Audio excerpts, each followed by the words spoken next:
I'm Madeline Mitchell, 34, and I built a tech empire from nothing after my family discarded me like yesterday's trash. My mansion in Silicon Valley is worth more than my parents' house 20 times over. For 10 years they excluded me from every family gathering like I didn't exist. Then yesterday they showed up unannounced at my gate, right before the biggest charity gala of the year. The security camera showed their faces, expressions a mixture of desperation and entitlement. Before I tell you how I handled this unexpected reunion, drop a comment letting me know where you're watching from. Hit subscribe if you want to hear more stories about standing your ground when family tries to take advantage of your success. I grew up in Millfield, one of those small Midwestern towns where ambition beyond working at the local factory was seen as putting on airs. My childhood home was modest, a 3-bedroom ranch house with faded blue siding that my father Richard was always promising to replace but never did. My mother Teresa kept an immaculate household, following her traditional beliefs about a woman's role with religious devotion. Our family dynamics were established early. My older brother Jason was the golden child, a football player with average grades but exceptional popularity. Everything he did was celebrated, from his mediocre report cards to his ability to throw a ball through a hoop. My parents attended every one of his games, standing and cheering until they were hoarse. My father would walk around town with Jason's varsity jacket, showing it off at the local diner as if it were an Olympic gold medal. My younger sister Rebecca was the people pleaser. She learned early to anticipate what our parents wanted and provide it before they asked. She helped in the kitchen, got good grades but not so good they'd threaten my brother's position, and never rocked the boat. She was rewarded with affection and approval. Then there was me, caught in the middle. From an early age I was different. While other kids played pretend, I was designing primitive computer programs on our family's outdated desktop. I would lose myself for hours in code, figuring out how to make the machine do what I wanted. It felt like magic, creating something from nothing but logical sequences. My parents viewed my passion with suspicion. "Madeline, you're spending too much time on that computer. It's not healthy," my mother would say while my brother played video games for hours without comment. My father was more direct. "Computers are for boys. You should be helping your mother in the kitchen."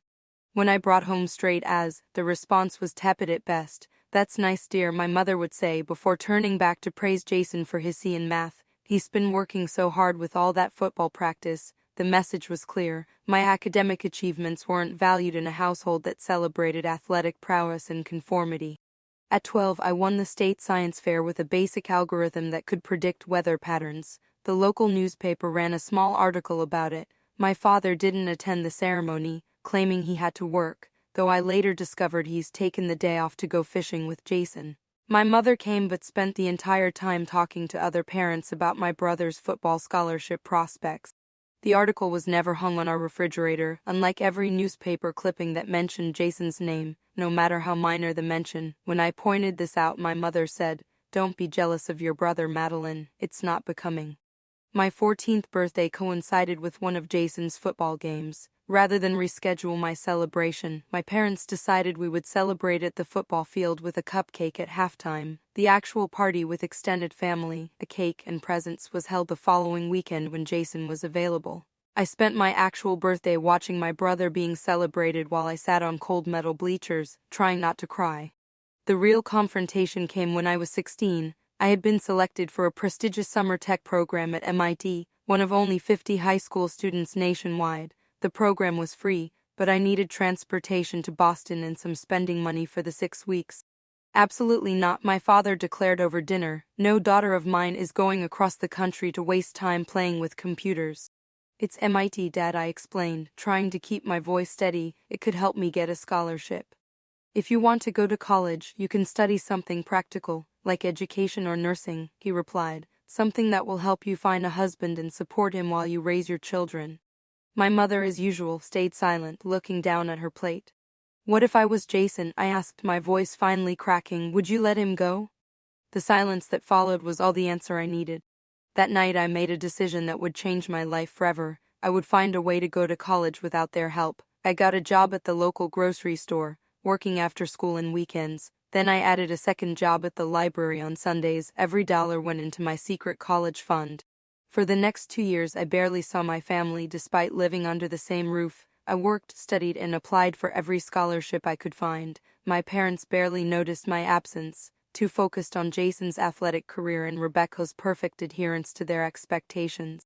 When my acceptance letter from Stanford arrived with a substantial but not complete scholarship, I didn't even tell them. I had saved almost enough and a student loan would cover the rest. I was going to California, as far from Milfield as I could get, to pursue my dreams without their permission or blessing.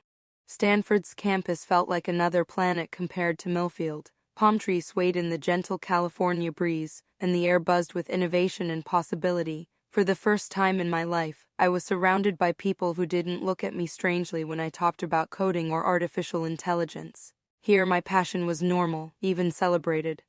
I arrived with 3 suitcases and my laptop, having paid for my own plane ticket with money saved from my jobs. The partial scholarship covered most of my tuition, but not room and board or books. I found a tiny apartment off campus with 3 roommates and immediately secured a job at the university's IT department to cover my living expenses. Those early months were brutal but exhilarating. I would wake at 5 a.m. to study before classes, attend lectures until mid-afternoon, work until 9 p.m., and then study some more before collapsing into bed. Weekends were spent picking up extra shifts or freelancing, building websites for local businesses. There was no time for homesickness, which was just as well since home had never really felt like home. I called my parents once a month out of a sense of obligation. These conversations followed a predictable pattern. "How's Jason doing?" I would ask. "Oh, he's wonderful," my mother would gush, launching into a detailed account of my brother's latest achievements, however minor. "And Rebecca? She's such a help around the house, she's thinking about community college to become a dental hygienist. It's practical work, and she could still be home for family dinners." When it came time to discuss my life, their interest evaporated. "I'm top of my class in computer science," I said during one call. "That's nice, dear. Did I tell you Jason's been talking to a girl from church?" Any mention of my accomplishments was met with silence or a quick change of subject. If I persisted, arguments would erupt. "You're wasting your time with all this computer nonsense," my father said during my sophomore year after I mentioned being selected for a competitive research project. "When are you going to study something that will help you be a good wife and mother?" "I don't want to be just a wife and mother," I replied, immediately regretting the just as soon as it left my mouth. "So you think what your mother does is worthless? You think you're better than us now that you're in that fancy school with those California liberals?"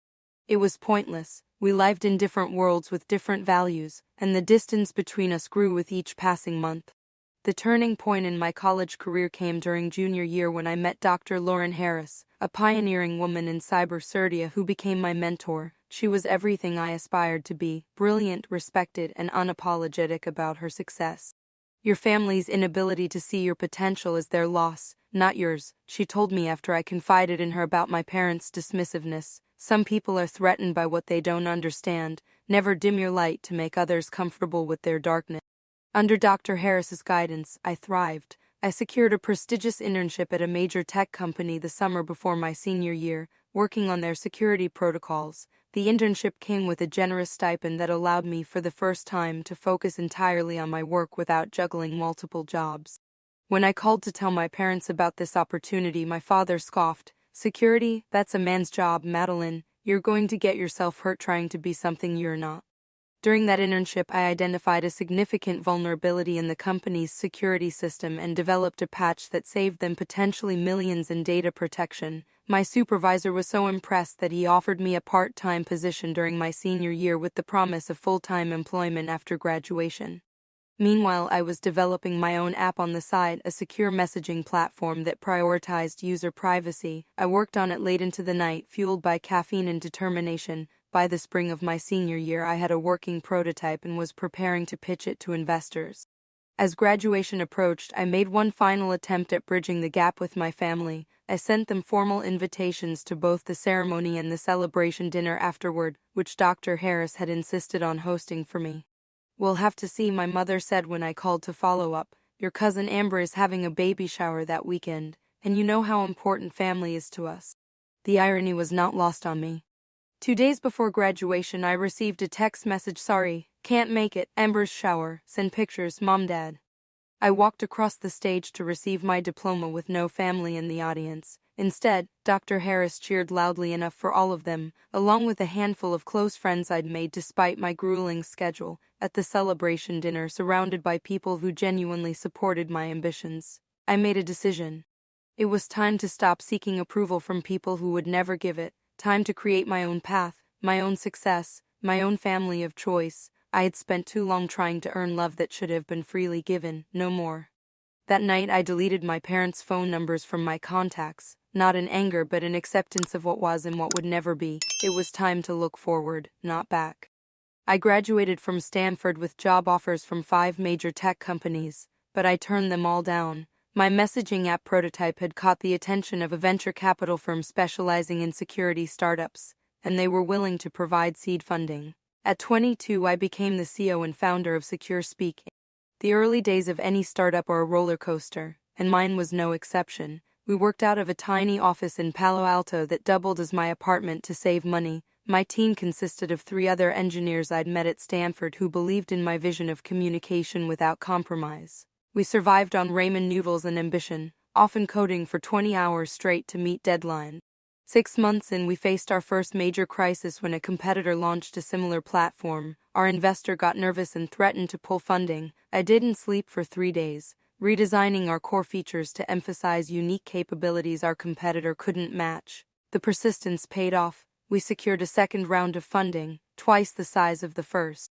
During this chaotic period, I met Jasmine Lee and Marcus Rodriguez at a tech mixer. Both were struggling entrepreneurs themselves, and we bonded over our shared experiences navigating the cutthroat startup world as outsiders, me from my small Midwestern town, Jasmine as a first-generation Chinese American, and Marcus as one of the few Black founders in Silicon Valley. We began meeting weekly for what we called failure dinners, where we would share our setbacks and help each other problem solve. Those dinners saved my sanity during the darkest moments of uncertainty. Jasmine and Marcus became more than colleagues, they became my first real friends in California. The beginnings of my chosen family.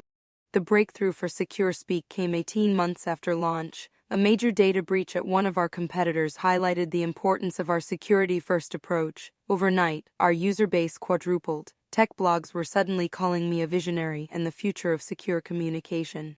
When we hit our first $1 million in revenue, I bought myself a bottle of champagne and sat alone on my apartment balcony watching the sun set over the bay. I should have felt ecstatic, but instead, I felt a hollow ache. I had no one to call who would truly celebrate this milestone with me, no one who had been there from the beginning, no one who had believed in me before success made me worthy of attention. Almost on autopilot, I found myself calling my parents' number. Hello, my mother's voice familiar yet distant. Mom, it's Madeline, I have some good news to share. Oh, Madeline, what perfect timing. Jason just got promoted at the factory. He's a shift supervisor now. Isn't that wonderful? Your father is taking us all out to Applebee's to celebrate. I swallowed hard. That's great. Congratulations to him. What was your news, dear? My company just hit $1 million in revenue, I said, the words feeling small suddenly.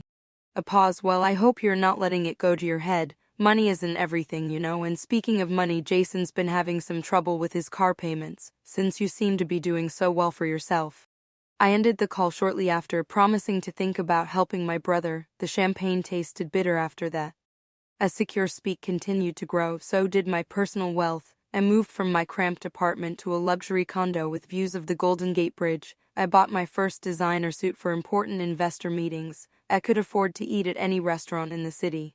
Each milestone prompted attempts to share my success with my family, and each attempt ended in disappointment. When I sent my parents an iPhone preloaded with Secure Speak so we could communicate more easily, my father called it unnecessary showing off and continued to use his flip phone. When I offered to pay off their mortgage as a Christmas gift, my mother accused me of making them feel like charity cases and refused. When my brother Jason lost his job and called asking for a loan that we both knew would never be repaid, I agreed to help. 3 months later, when I inquired about his job search, he became hostile. Not all of us can be Little Miss Perfect with her fancy California job. Some of us live in the real world. The final breaking point came 6 years after I'd left home. My sister Rebecca was getting married to her high school sweetheart, and I received an invitation with a handwritten note. We've registered at Williams-Sonoma Pottery Barn and Crate Barrel. Given your success, we're expecting something special. No, I miss you, or it would mean so much to have you there. Just an expectation of an expensive gift. Still, I flew back to Millfield for the first time since college, bearing a generous check and hoping for reconciliation.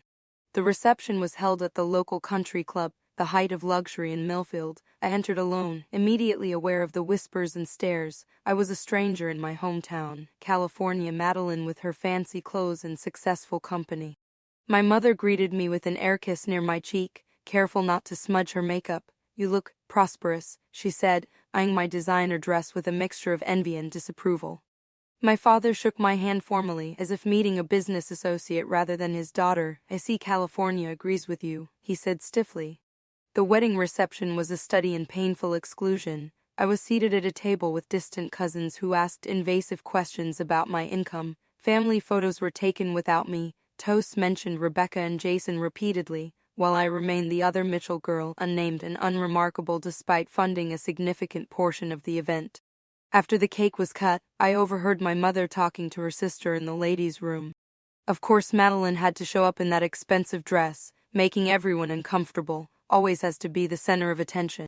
"At least she wrote a decent check for Rebecca," my aunt replied. "Might as well get something out of her success, and she clearly thinks she's too good for this family now." I left without saying goodbye, the check already deposited and non-refundable. 2 months later came the Christmas that changed everything. I had reached out in November asking if I could come home for the holidays. "We'll have to see," my mother had said. "We're keeping it small this year." No further invitation came, so I made plans with Jasmine and Marcus for a friend's Christmas instead. On Christmas Eve, I was scrolling through social media when I saw it, a family photo posted by my cousin. "Mitchell family reunion, so blessed to have everyone together this Christmas." The image showed my entire extended family, grandparents, aunts, uncles, cousins, gathered around my parents' Christmas tree. Everyone was there, everyone except me. I stared at the photo for a long time, noting my empty place in the family configuration where I should have stood between Jason and Rebecca. I hadn't been excluded because the gathering was small. I had been excluded because I wasn't wanted. That night I blocked my family on all social media platforms and changed my phone number. It wasn't an angry gesture, it was self-preservation. I couldn't keep offering my heart to people who only wanted access to my wallet. 10 years of silence followed, 10 years in which I never looked back. The decade following my complete separation from my biological family was transformative. Without the emotional drain of seeking approval from people determined to withhold it, I channeled all my energy into building the life I wanted. Secure Speak grew exponentially, expanding from messaging to comprehensive digital security. By year 3 of operation, we had offices in San Francisco, New York, and London. By year 5, we went public with an EPO that made headlines and instantly transformed my net worth from millions to billions. The scared girl from Millfield was now a force in the tech world, regularly featured in Fortune and Forbes. Success brought its own challenges. Sudden wealth attracts opportunists, and I quickly learned to distinguish between those who valued me and those who valued what I could provide. My circle remained small but genuine. Jasmine and Marcus, both successful in their own ventures by now, remain my closest confidants, immune to the distorting effects of money because they'd been there before I had it. With financial security came the freedom to create the spaces I'd always dreamed of. I purchased land in the most exclusive neighborhood of Silicon Valley and designed a home that reflected who I'd become. My mansion wasn't just a display of wealth, it was a sanctuary designed around my values. The library housed the book collection I'd started in college, now expanded to fill floor-to-ceiling shelves. The state-of-the-art home office overlooked gardens designed for peaceful contemplation. Most importantly, the sprawling dining room and entertainment spaces were created specifically to host the traditions I was establishing with my chosen family. Holidays, once a source of pain, became joyful celebrations. Each Thanksgiving, I opened my home to friends, colleagues, and their families, creating elaborate feasts that honored diverse traditions. Christmas featured a towering tree decorated with ornaments collected during my travels, each with a story behind it. For New Year's, the mansion's ballroom hosted parties where tech luminaries mingled with artists, writers, and activists, a cross-pollination of ideas and perspectives. These gatherings weren't just social events, they were healing rituals, replacing memories of exclusion with experiences of genuine belonging. I was creating the warmth and acceptance I had never received, and in giving it to others, I finally began to heal my own wounds. My philanthropic foundation, Mitchell Innovation Trust, became another source of purpose and connection. We provided scholarships to promising students from disadvantaged backgrounds, focusing particularly on young women interested in STEM fields who lacked family support. I personally mentored several recipients, recognizing my younger self and their determination to succeed despite obstacles. One scholarship winner, Aisha, reminded me so much of myself at 18 that I took a special interest in her progress. She had escaped an abusive home to pursue computer science, working multiple jobs while maintaining perfect grades. When she graduated with honors, I sat in the audience cheering wildly, just as Dr. Harris had done for me years before. The circle was complete. I had become for Aisha what Dr. Harris had been for me, transforming pain into purpose.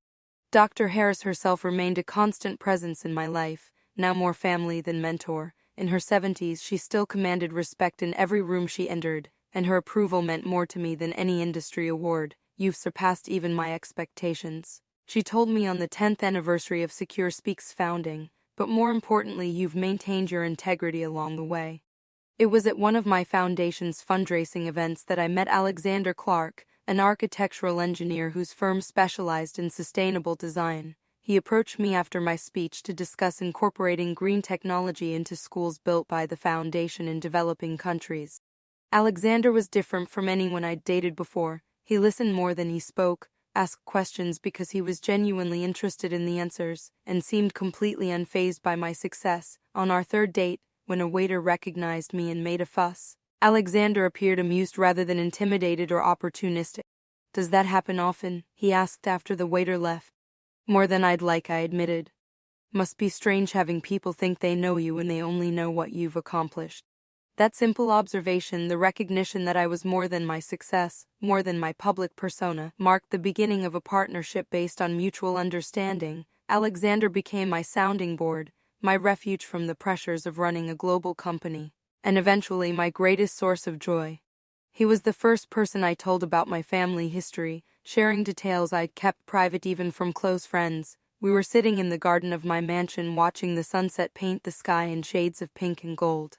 "They've never seen any of this," I said, gesturing to the beautiful surroundings. "They have no idea who I've become." "Do you want them to know?" he asked. I considered the question honestly. "No," I finally answered, "not because I want to deprive them, but because their approval stopped mattering a long time ago. I built this life for me, not to prove them wrong." Alexander understood boundaries better than anyone I'd known. His own relationship with his family was complex but functional, maintained through clear expectations and limited exposure. He never pressured me to reconcile with my parents or siblings, respecting that some bridges couldn't and shouldn't be rebuilt. As our relationship deepened, we discussed the possibility of creating our own family someday. "Would do it differently," Alexander said. "Break the patterns, create new traditions." The possibility of becoming parents ourselves added a new dimension to my foundation's work. I expanded our programs to include parenting resources and support for families in crisis, determined to help break cycles of dysfunction wherever possible. Life developed a rhythm I'd never imagined possible: purposeful work, loving partnership, meaningful friendships, and the freedom to define family on my own terms. I had created a life so full that the absence of my biological relatives became merely a footnote rather than a defining chapter. Then came the announcement of the annual charity gala for my foundation, our biggest fundraiser of the year. The event had grown from a small dinner to a major social occasion, covered by national press and attended by leaders in technology, entertainment, and philanthropy. This year promised to be the largest yet, with the goal of raising $20 million for educational initiative. As preparations for the gala intensified, I received an unexpected LinkedIn message from my sister Rebecca. The platform was the only social media where I hadn't blocked family members, maintaining a professional presence without personal engagement. "Madeline, it's been too long," the message read. "I've been following your success from afar. Perhaps we could catch up sometime. I'd love to hear about your life." After a decade of silence, the timing seemed suspicious, but I told myself people change. Perhaps Rebecca had matured beyond our parents' influence. I replied noncommittally, suggesting we might talk after the busy gala season passed. Her response was immediate and enthusiastic, asking for details about the gala and mentioning she'd love to support my sister's important work. Something felt off, but I couldn't quite identify what. I shared the exchange with Alexander that evening. "Interesting timing," was all he said, but his raised eyebrow spoke volumes. The next day brought another message, this time with direct questions about the gala's guest list and whether family would receive special consideration for tickets that normally cost $10, 0 per plate. Suddenly, the motivation became clear. This wasn't about reconciliation, it was about access to the influential circles my work now afforded. I didn't respond, turning my attention back to final preparations for the event, but a seed of unease had been planted, a feeling that the past wasn't as firmly behind me as I'd believed. I couldn't have imagined just how right that instinct would prove to be. The day of the gala arrived with perfect California weather, clear blue skies, and a gentle breeze that carried the scent of the roses blooming in my gardens. The mansion had been transformed into a wonderland of lights and flowers, with the grand ballroom set up for 300 distinguished guests. A string quartet was rehearsing in the corner while an army of caterers prepared hors d'oeuvres in the kitchen. I was in my home office reviewing my speech when my phone buzzed with a security alert. Someone had approached the main gate without an invitation or appointment, unusual on any day, but particularly strange during an event with heightened security. I switched to the gate camera feed and felt the blood drain from my face. Standing outside my home were four people I hadn't seen in a decade: my parents, Richard and Teresa Mitchell, now in their 60s but instantly recognizable; my brother Jason, heavier and balder than I remembered; and my sister Rebecca, who had been messaging me just days before. They stood awkwardly by a rental car, my father shifting impatiently while my mother smoothed her outdated dress. Rebecca was checking her reflection in a compact mirror, and Jason was staring directly at the camera with an expression I couldn't quite read. My hands began to shake, the speech I'd been holding fluttered to the floor, my throat constricted as if an invisible hand were squeezing it. After 10 years of building a life without them, they had appeared on my doorstep on one of the most important days of my professional life. Alexander found me frozen in front of the monitor. "Madeline, what's wrong?" When I couldn't answer, he followed my gaze to the screen. "Is that?" I nodded, still unable to speak. He placed a steady hand on my shoulder. "You don't have to see them. I can have security turn them away." His offer broke through my paralysis. "No," I said, finding my voice. "No, I need to face this. Otherwise, they'll always have this power over me." Alexander squeezed my shoulder gently. "I'll be right beside you. Just say the word if you want them gone." I took a deep breath, straightened my designer suit, and nodded to the security team through the intercom. "Let them in. Escort them to the small reception room, not the main hall." As I walked through the marble corridors of my home, I felt like I was moving through water, everything slightly distorted and slowed. This mansion, which had always been my sanctuary, suddenly felt vulnerable, as if my past had breached its defenses. They were waiting in the reception room when I entered, Alexander a reassuring presence at my side. The space, designed for intimate business meetings, suddenly seemed too small for the emotional baggage crowding it. My mother was the first to react, rushing forward with outstretched arms. "Madeline, my baby girl." I stepped back instinctively, avoiding her embrace. This woman who had stood silently by while I was excluded and diminished had no right to such familiarity now. "Mother," I acknowledged coolly, then nodded to the others: "Father, Jason, Rebecca." An awkward silence fell. They looked around the room, taking in the original artwork, the custom furnishings, the subtle displays of wealth that were just a hint of what the rest of the mansion contained. "Quite a place you've got here," my father finally said, his tone a mixture of awe and resentment. "Guess all that computer stuff paid off after all." "Yes," I replied simply, "it did." My mother tried again. "You look wonderful, darling, so sophisticated, and your home is just magnificent. We always knew you were special." The revision of history was so blatant I almost laughed. "Did you? That's not how I remember it." Rebecca stepped forward, smoothing her department store dress nervously. "We've all been following your success, Maddie. Those articles in Forbes, the interviews on CNN. We're so proud." "Proud," I repeated, the word tasting bitter. "Interesting. I don't recall receiving congratulations for any of those accomplishments." Jason shifted uncomfortably, his eyes continually darting around the room as if appraising its contents. "Look, Madeline, we know it's been a while." 10 years, I interrupted. "It's been 10 years since I was explicitly excluded from the family Christmas gathering. 10 years since any of you made any effort to be part of my life. Why are you here now?" My direct question seemed to disarm them. They exchanged glances, a family communication system I was no longer part of. My father cleared his throat. "Well, you see, we've been having some challenges. The economy in Millfield isn't what it used to be.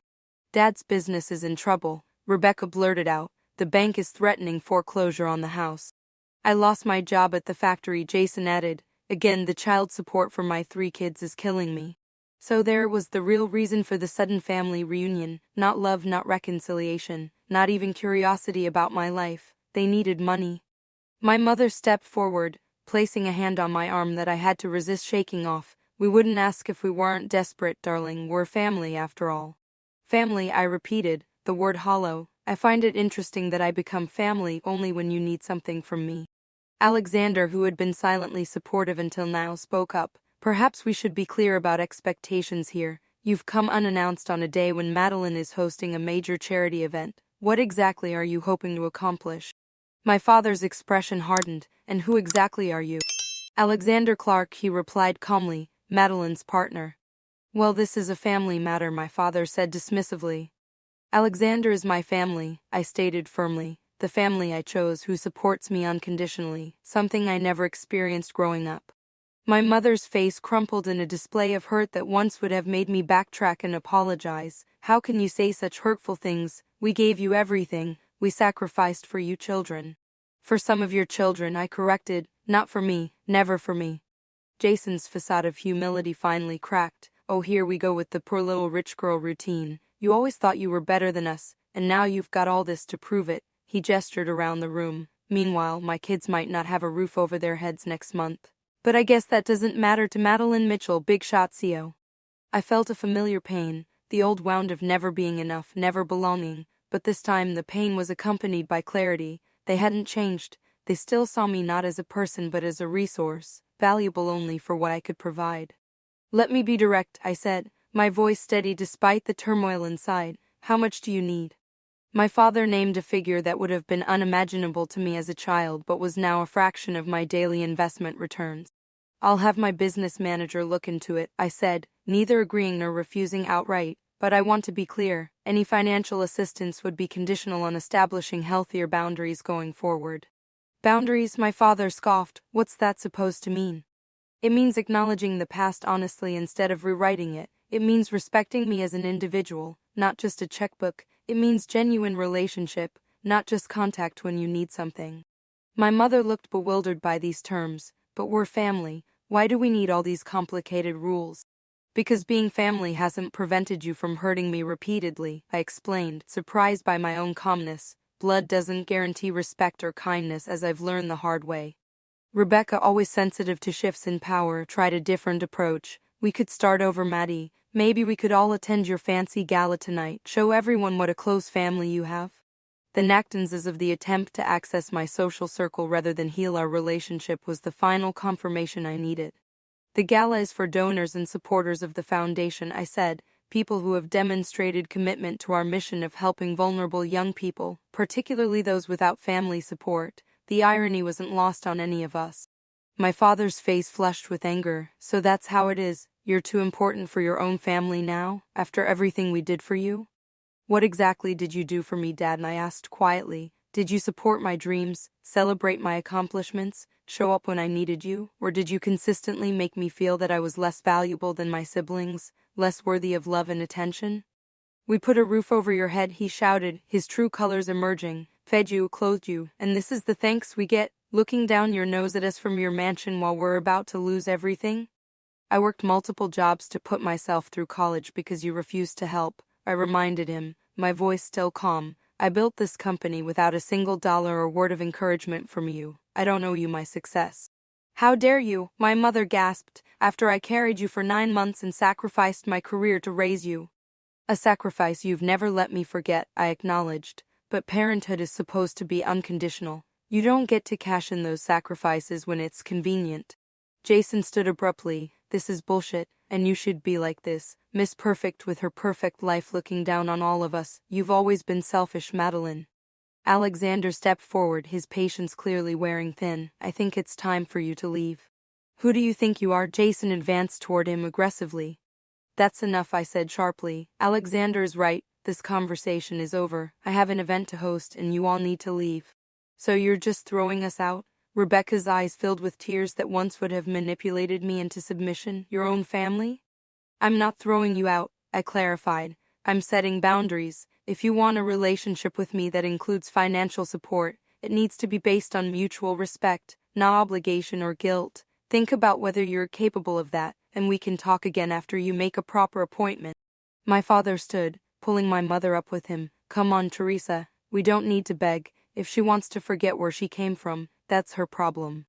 I've never forgotten where I came from, I said quietly. That's precisely why I've worked so hard to create something different. As they gathered their belongings, I added, I'll have my business manager contact you tomorrow about the foreclosure situation. Whatever our personal differences, I don't want you to lose your home. This small gesture of compassion seemed to confuse them more than my boundaries had. They'd expected either complete rejection or total capitulation, not this measured middle ground.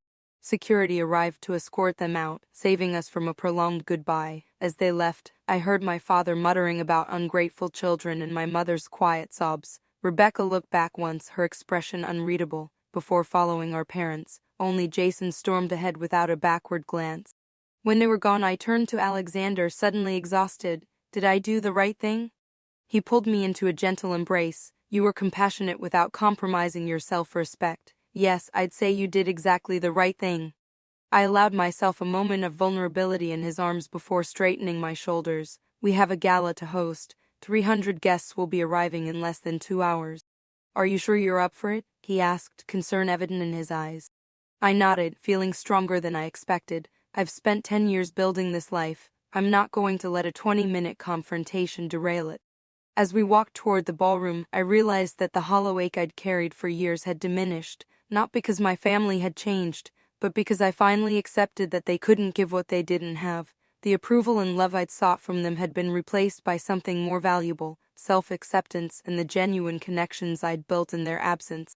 The past would always be part of me, but it no longer defined me. That night I would stand before hundreds of people not as the unwanted middle child from Millfield, but as Madeline Mitchell, a woman who had created meaning from pain and success from rejection.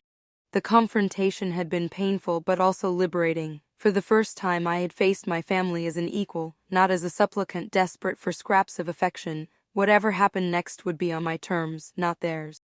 The charity gala began at 7 sharp, with limousines and luxury cars forming a steady procession through my gates. Celebrities mingled with tech executives, philanthropists chatted with the scholarship recipients they supported, and the mansion glowed with thousands of twinkling lights. From the outside, everything was perfect. Inside, I was still processing the confrontation with my family. As I greeted guests with practiced charm, part of me remained in that reception room, facing the people who had shaped my early years with their absence as much as their presence. Alexander stayed close throughout the evening, his hand occasionally touching the small of my back in silent support. Dr. Harris arrived early, instantly sensing something was wrong despite my composed facade.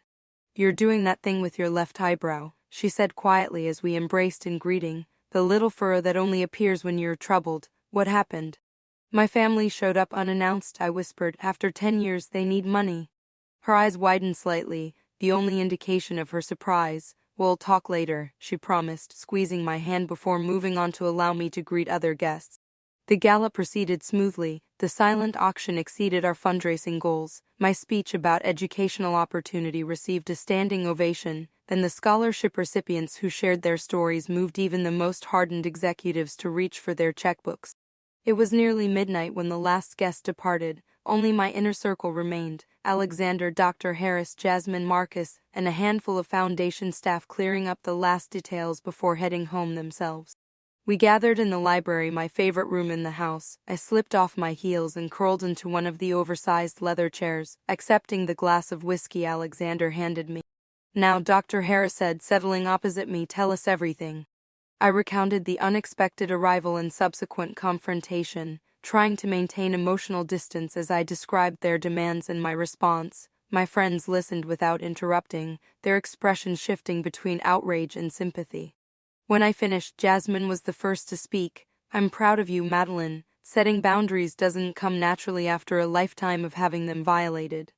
Are you really going to help with the foreclosure? Marcus asked, his tone neutral but curious. I sighed, swirling the amber liquid in my glass. I think so, not because they deserve it, but because I don't want their homelessness on my conscience. It would be a one-time thing, though, with very clear conditions.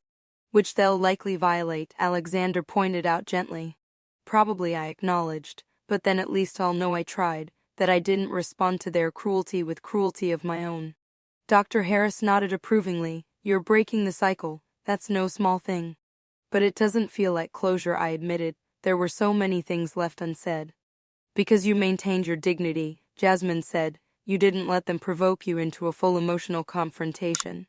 Maybe I should have, I said softly. Maybe I needed to say all those things I've been carrying for years.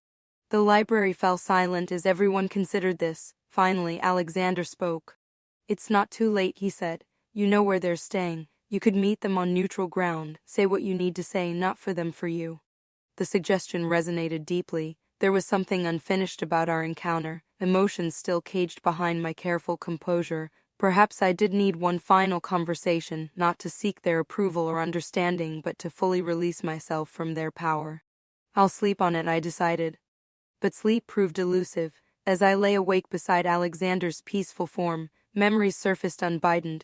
Being 8 years old and winning a school science prize that went uncelebrated, being 16 and hearing my father tell a neighbor that Jason was his only son when he knew perfectly well he had 2 daughters, being 22 and scanning the graduation audience for faces that never appeared.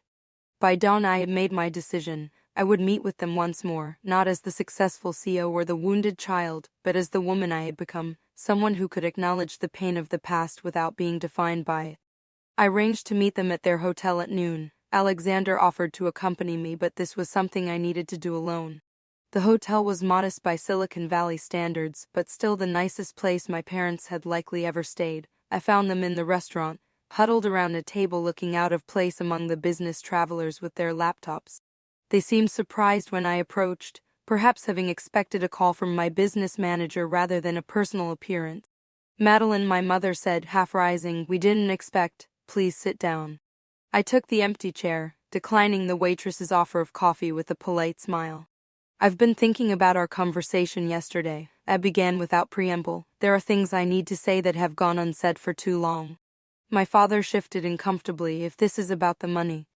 It's not about money, I interrupted firmly. It's about truth, about acknowledging what actually happened instead of the sanitized version you've created. My siblings exchanged glances, but neither spoke. This dynamic was familiar. My parents as the central authority, the rest of us orbiting their reality. For as long as I can remember, I continued, I was treated differently from Jason and Rebecca. My accomplishments were minimized, my dreams discouraged, my presence often barely tolerated. I was excluded from family events, forgotten in family photos, and made to feel that my very existence was somehow inconvenient. That's not true, my mother protested. We loved all our children equally. Equal love doesn't mean identical treatment, I replied calmly, but my treatment wasn't just different, it was consistently diminishing. Do you remember my 16th birthday, when you held my celebration at Jason's football game, or when you refused to attend my college graduation because cousin Amber was having a baby shower? My father's jaw tightened. We had other obligations. The world doesn't revolve around you, Madeline. No, it doesn't, I agreed, but parents are supposed to make their children feel valued. Can you honestly say you did that for me? The silence that followed was answer enough. 10 years ago you excluded me from the family Christmas gathering, I continued. Every single member of our extended family was there except me. That was when I realized nothing I could ever achieve would make me truly part of this family. Rebecca looked down at her hands. We should have invited you, she said quietly, the first acknowledgement of wrongdoing from any of them. My brother scoffed. You were busy being successful in California. Why would you want to spend time with simple folk like us? Because you were my family, Jason, I said, meeting his gaze directly. Because despite everything I still wanted to belong somewhere, to be connected to my roots. You abandoned those roots the minute you left for that fancy college, he shot back, acting like you were better than all of us. I never thought I was better, I corrected. I just wanted different things, and I was willing to work for them instead of resenting others who had them. My father's face flushed with anger. So now we're lazy, is that what you're saying? Not all of us had your advantages. The irony of his statement hung in the air between us. What advantages, Dad? The ones I created for myself by working multiple jobs, the ones I fought for against your active discouragement. Please tell me about my advantages. My mother reached for my hand across the table, but I pulled back gently. We did our best, Madeline, she said, tears welling in her eyes. We didn't have much, but we tried. I believe you tried with Jason and Rebecca, I said softly, but not with me. With me, there was always this underlying resentment, as if my existence was a burden rather than a joy. That's not fair, my mother whispered. Perhaps not, but it's how I experienced my childhood, as the unwanted middle child, the square peg you kept trying to force into a round hole instead of appreciating for its unique shape. My father pushed his chair back from the table with a scrape. I won't sit here and be lectured by my own daughter about how terrible we were. We put food on the table, kept a roof over your head. Millions of kids have it worse. True suffering isn't a competition, Dad, I said, and providing basic necessities doesn't make you a good parent. That's the minimum requirement. What do you want from us? He demanded. An apology? Fine, we're sorry we couldn't give you everything your heart desired. We're sorry we had to work instead of attending every little school function. We're sorry we're not perfect. His mischaracterization of my grievances was so predictable it almost made me smile. He still couldn't or wouldn't see the real issues. I don't expect perfection, I clarified. I would have settled for basic emotional support, for acknowledgement of my achievements instead of dismissal, for inclusion rather than exclusion. So why are you here? Jason asked. To rub our noses in how we failed? To make yourself feel superior? I shook my head. I'm here because I'm done carrying this weight. I'm done hoping for approval or understanding that will never come. I'm here to say that despite everything, I've created a good life filled with people who value me for exactly who I am. I turned to face my parents directly. I'll help with the foreclosure situation, not out of obligation but because I choose to. My business manager will contact you to arrange the details, but this financial assistance doesn't entitle you to a place in my life. That has to be earned through mutual respect and genuine care, neither of which I've experienced from this family. So you're buying us off? My father asked, his pride wounded even as financial relief visibly washed over him. No, I'm setting you free from financial worry while simultaneously setting myself free from emotional manipulation. What happens next is up to you. If you want a relationship with me, it starts with acknowledging reality instead of mythology. It starts with respecting boundaries. It starts with seeing me as a person, not a checkbook. I stood, gathering my purse. The choice is yours. I've made mine. As I turned to leave, Rebecca called after me. Madeline, wait please. I paused, looking back at my younger sister who had always navigated family dynamics more successfully than I had by becoming what our parents wanted. I am sorry, she said, her voice barely above a whisper, not just about Christmas, about all of it. I saw how they treated you differently, and I never spoke up. I was afraid they'd turn on me too. It was the most honest thing any family member had ever said to me. Thank you for that, Rebecca. It means more than you know. She nodded, tears slipping down her cheeks. Maybe someday when things calm down, maybe we could try again, just you and me. I'd like that, I said, surprised to find I meant it, but slowly and on neutral ground. As I walked through the hotel lobby, I felt lighter than I had in years. The confrontation hadn't gone as I might have scripted it. There was no dramatic family reconciliation, no tearful group hug or profound paternal apology, but I had spoken my truth clearly and without apology. I had refused to accept blame for their shortcomings or to shrink myself to make them comfortable. Most importantly, I had stopped seeking what they could not give. The little girl desperate for parental approval had finally grown up and walked away, not in anger but in acceptance of what was and what would never be. Outside, the California sunshine felt particularly bright. Alexander was waiting in the car as promised, his face a question mark. How did it go? He asked as I slid into the passenger seat. I considered the question for a moment. It went exactly as it needed to. I finally replied. I said what I needed to say. Whether they heard it is beyond my control. He reached for my hand, squeezing gently. And how do you feel? Free, I said, the word carrying more meaning than I could express, like I've finally put down a weight I've been carrying since childhood. As we drove away from the hotel, I didn't look back. Whatever happened next, whether my family chose to respect my boundaries or retreat back into familiar patterns, I would be fine, more than fine. I would continue to thrive, to build, to grow. The road ahead was mine to travel, no longer shadowed by the ghosts of rejection past, and for the first time in my life that seemed like the greatest success of all. The weeks following the confrontation with my family brought unexpected emotional turbulence. Despite the clarity I'd achieved in the hotel restaurant, old wounds reopened before they could truly heal. There were nights I woke from dreams where I was still that excluded child, watching family celebrations through windows I couldn't enter. Alexander found me one such night on the terrace of our bedroom, wrapped in a blanket and staring at the stars. Bad dream? He asked, sliding onto the lounge chair beside me. Not bad exactly, I replied, just echoes. He nodded, understanding without requiring explanation. Healing isn't linear, you're allowed to have setbacks. I know, I sighed. I just thought I'd feel more resolved after saying my piece. 10 years of silence followed by 2 difficult conversations can undo a lifetime of complex emotions, he pointed out gently. Give yourself time.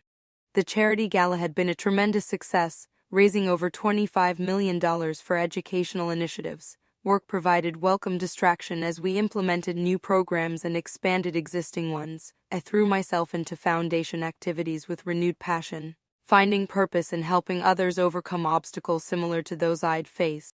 As promised, my business manager handled the financial arrangements for my parents' mortgage situation. A one-time payment cleared their debt entirely, preventing foreclosure and providing a cushion for future expenses. The transaction was handled impersonally through legal channels, with clear documentation that this was a gift, not a loan, and came with no strings attached beyond the request for mutual respect going forward. My father never acknowledged the assistance directly. My mother sent a brief thank you note that read more like a greeting card than a personal message. Jason maintained radio silence. Only Rebecca reached out genuinely, sending a handwritten letter that acknowledged past wrongs without excuses and expressed hope for a healthier relationship in the future. Your sister seems sincere, Dr. Harris observed when I shared the letter during one of our regular lunches. She does, I agreed cautiously, but I'm not sure if she can maintain that sincerity when our parents are involved. Their influence is pervasive. Perhaps, Dr. Harris nodded, but people can surprise you. Your sister has had a decade to reflect, just as you have, and she's witnessed the consequences of your parents' behavior, the loss of relationship with a successful, caring daughter. I'm open to the possibility, I conceded, but with strong boundaries this time. Boundaries are essential, she agreed. You can have a relationship with your sister that's independent from your relationship or lack thereof with your parents. Family connections don't have to be all or nothing. This perspective was liberating. I had spent so long thinking of family as a monolithic entity that I hadn't considered the possibility of selective reconnection. Rebecca and I began exchanging occasional emails, superficial at first, then gradually more meaningful. She shared details about her life teaching elementary school, her 2 young children, her volunteer work at the local library. I told her about foundation projects, travels, books that had moved me. We carefully avoided discussing our parents or brother, creating a fragile new connection that existed outside the family dynamics that had damaged our relationship in the past. It wasn't the close sisterhood I had longed for as a child, but it was something authentic beginning to take root. Meanwhile, my foundation work continued to evolve and expand. We launched a mentorship program pairing successful women in technology with girls from disadvantaged backgrounds. The program included not just educational support but also life skills development, teaching young women how to advocate for themselves, set boundaries, and recognize their own worth independently of others' validation. You're building the support system you wish you'd had, Alexander observed after sitting in on one of our workshop planning sessions. Is that too self-indulgent? I wondered aloud. Not at all, he insisted. The best philanthropy comes from personal understanding of the need. You're transforming your own pain into something healing for others. That's not indulgence, it's alchemy. 6 months after the confrontation, Alexander proposed during a private dinner on our terrace. The ring was his grandmother's, reset with additional diamonds to symbolize honoring the past while creating something new, a metaphor that resonated deeply with my own journey. As we began planning our wedding, the question of family inevitably arose. Would I invite my parents and brother, despite the lingering tension? Would their presence cast a shadow over what should be a joyous day? Whatever you decide, I'll support, Alexander assured me. This is your healing journey. After much reflection, I made my decision. Rebecca would be invited with her husband and children. My parents and Jason would receive announcements after the fact, but not invitations to attend. It wasn't about punishment but about protecting the authentic joy of the occasion. I want to be surrounded by people who genuinely celebrate our happiness, I explained to Dr. Harris, still seeking validation for this difficult choice, not by people performing familial roles out of obligation or worse, resentment. That's an entirely reasonable boundary, she affirmed. A wedding isn't family therapy, it's a celebration of love and commitment.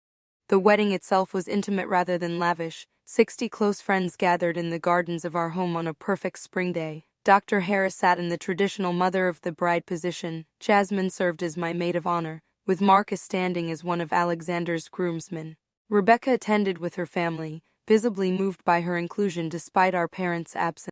Thank you for inviting us, she whispered during our dance at the reception. It means more than I can say.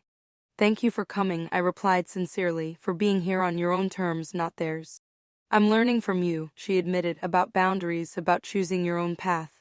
The wedding photos captured a bride surrounded not by traditional family, but by a circle of chosen loved ones, mentors, friends, colleagues who had become family through years of genuine support and care. My smile in these images was radiant, not because I had achieved some fairy tale ending, but because I had created authentic happiness on my own terms. In the year that followed, Alexander and I began serious discussions about starting our own family. These conversations inevitably raised questions about how we would parent differently than we had been parented. "I worry sometimes," I confessed one night. "What if those patterns are so deeply ingrained that I repeat them without realizing?" "The fact that you're asking that question already sets you apart," he pointed out. "You're consciously examining the past instead of blindly repeating it. That's the first step to breaking the cycle." We decided to work with a family therapist before trying to conceive, both committed to addressing any lingering issues that might affect our parenting. These sessions uncovered unexpected fears and assumptions, helping us develop strategies for creating the healthy family environment we both craved. As our personal life evolved, so did my professional world. SecureSpeak continued to dominate the digital security market, and our latest innovation, a secure communication platform specifically designed for humanitarian organizations operating in conflict zones, had garnered international recognition. The company I had built from nothing was now valued at over $50 billion, with offices on 4 continents. Financial success had long since ceased to be my primary motivation. What drove me now was impact, creating technologies that protected vulnerable people, building educational opportunities for disadvantaged youth, mentoring the next generation of female entrepreneurs. The wounded girl seeking validation through achievement had matured into a woman finding fulfillment through contribution. One year after the family confrontation, we hosted another charity gala at our home. The event had become an annual tradition, each year more successful than the last. As I stood at the podium addressing the gathered philanthropists and community leaders, I spotted a familiar face in the crowd, Rebecca, attending as my invited guest. Later that evening, she approached me with a small package. "I found this recently while cleaning out some old storage boxes," she explained. "I thought you might want it." Inside was a faded ribbon and medal from the state science fair I had won at 12, the achievement my parents had minimized and then forgotten. Rebecca had apparently saved it all these years. "I was always so proud of you," she admitted quietly, "even when I didn't show it. You were the brave one, Madeline, the one who dared to be different." This unexpected gift, not just the physical medal but the acknowledgement of my childhood reality, brought tears to my eyes. "Thank you," I whispered, hugging her gently. That night, after all the guests had departed and the mansion had returned to its peaceful state, I added the science fair medal to my office wall, alongside the numerous awards and recognitions I'd received throughout my career. This humble childhood achievement now held equal prominence with my Forbes cover and technology innovation prizes, a symbol of integration between the past I had survived and the future I was creating. Alexander found me contemplating this display the following morning. "You know what this reminds me of?" he asked, slipping an arm around my waist. "What's that?" "That Japanese art form, kintsugi, where they repair broken pottery with gold. They don't hide the damage, they highlight it, making it part of the object's beauty and value." I leaned into his embrace, considering the metaphor. "I like that. The breaks aren't erased, just transformed into something meaningful." "Exactly," he agreed, "and in highlighting them they become a source of strength rather than weakness." As we stood there in the quiet morning light, I felt profound gratitude for the journey that had brought me to this moment. The painful exclusion by my biological family had ultimately led me to create something more valuable, a life built on authentic connections, meaningful work, and self-acceptance that no one could take away. I would never have the perfect reconciliation with my parents that childhood fairy tales might have promised. My father's pride and my mother's denial remained firmly intact, their version of family history impervious to revision. Jason's resentment continued to fester, feeding his victim narrative rather than inspiring self-reflection. But I had stopped needing their approval to validate my existence. The 10-year silence had ended not with dramatic reunion but with something more valuable, the recognition that family isn't defined by blood but by love, respect, and mutual support. The annual charity gala became a tradition, each year raising more funds and expanding our foundation's reach. At the following year's event, standing at the podium in front of hundreds of supporters, I felt a deep sense of peace looking out at the faces gathered before me.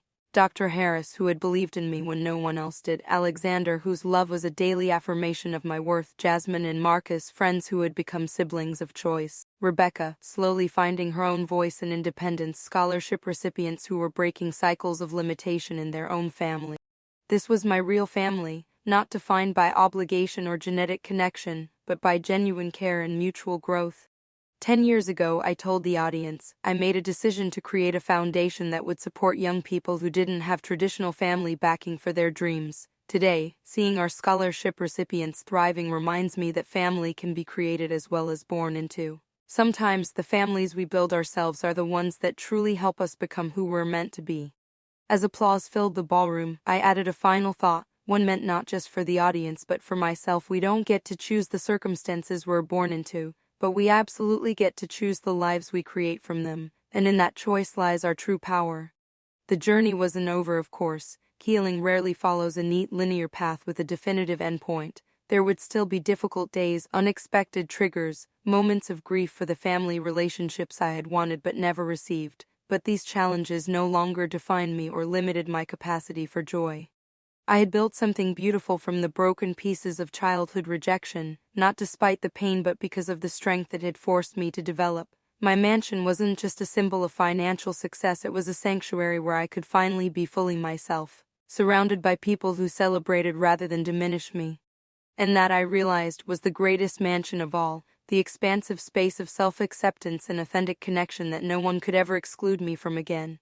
What challenging family situations have you overcome in your own life? Drop a comment below to share your story. Your experience might help someone else feeling alone in their struggle. If this story resonated with you, please hit the like button and consider subscribing for more content about creating boundaries, building success despite obstacles, and defining family on your own terms. Remember, your worth isn't determined by those who couldn't see it. It's revealed through your courage to believe in yourself when others don't. Thank you for listening to my story, and I wish you strength on your own journey of healing and growth.